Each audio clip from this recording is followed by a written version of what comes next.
Hey folks, I've got super exciting news from the Homestead. Welcome to ZMCC, or Zach Murray Custom Creations. This is my workshop and I am super blessed and lucky to have it. I've been doing oil field, natural gas work for over 10 years. 60, 80-hour weeks just back to back and away from home almost the whole time.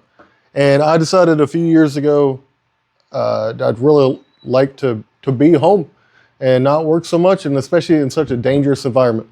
So I decided to make a wood shop. I had it set up at my old house. We ended up selling the house a few years ago because of the housing market, and it's taken almost a whole year moving into our new home to finally get this shop ready for y'all to see, and I'm really excited to show y'all. So we'll do a little shop tour. Hey folks, I'm Zach Murray. I'm Hepsi, and this is Ellie. Welcome to the Murray Homestead.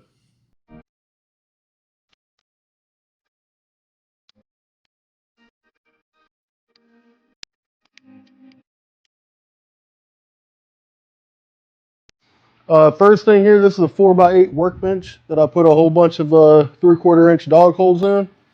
It's actually a double stack, a 3/4 ply, and I've got a router table built in. I love this thing. And I put my vices and stuff up front. I got some tool storage underneath. I need to buy a toolbox. And you got where I hang my keys up when I walk in, and my little DeWalt wall. And then these two shelves are all just storage. Try to be organized. So I've got all my, my charging station, my router stuff, all my drill bits, all my fasteners on this shelf. So just try to stay organized because there's so much stuff. Next, this is another workbench I got. This is my drop-off bench for my table saw, as well as it holds my dust extractor and my dust extraction hose in a pretty central place to the shop, so I can sand basically wherever I want. My wife, before we were even married, bought me this as a birthday gift.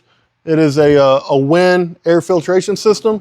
I don't exactly condone Win, but it actually works very well. So thank you again, wife. And next, this beauty here is my Grizzly G0941 10-inch table saw.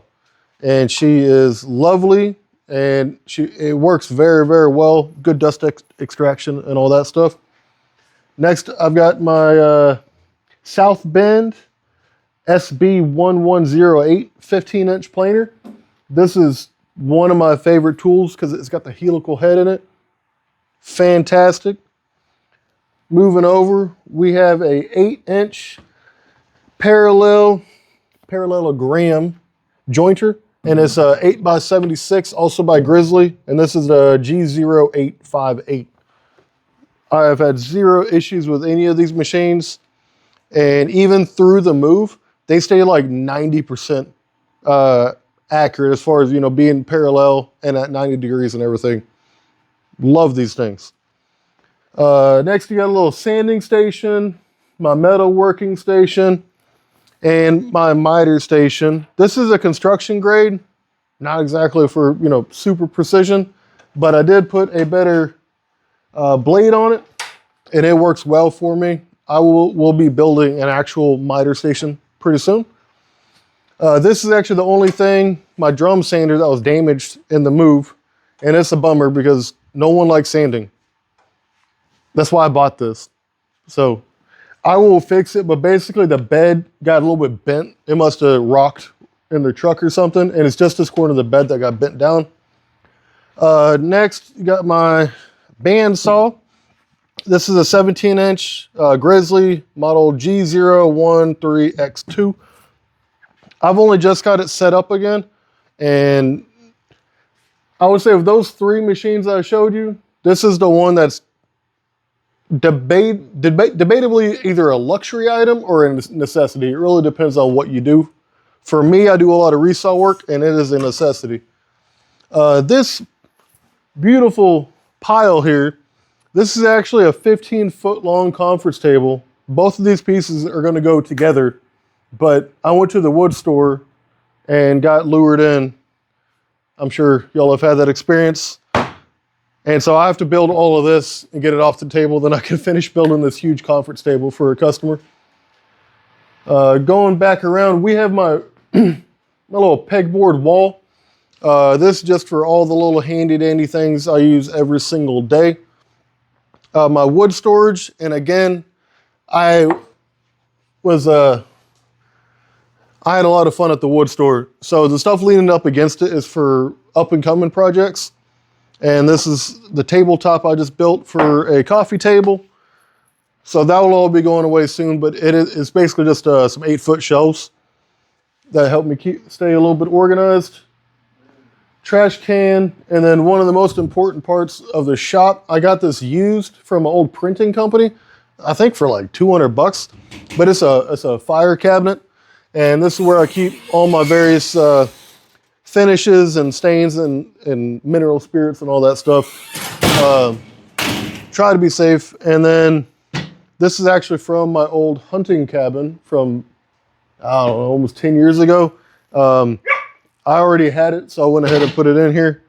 Like I said, I'm very lucky to have this. We're going to be doing a whole bunch of videos in here from, how to make the workbenches, and then going into detail on each of these machines, how to set them up, excuse me, correctly as far as them being parallel and square and everything. It's really important. There's no sense in spending $2,000 on a machine if you don't set it up correctly and have it square. So we'll do how to get them all set up, some safety stuff on each one, and then actually how to use them. And after that, we're going to kind of start by just how to properly mill a piece of rough cut lumber. And that's going to be a step-by-step process with each of these machines. And then as time goes on, we'll take those milled pieces of lumber and make simple projects like this. Some nice cutting boards. And then as time goes on, we'll just keep on doing more and more complicated stuff. And I hope y'all are excited, as I am, for this journey. There's a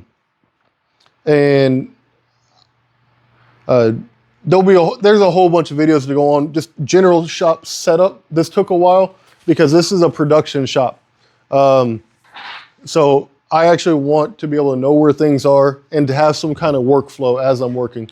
There's a lot of upgrades I did to certain machines and a lot of little tips and tricks that will hopefully help y'all a lot. I'm really excited to start this with y'all. If you have any questions or comments, please put them down below. Like, subscribe, hit the stupid little bell, and I'll see y'all next time. Thank you.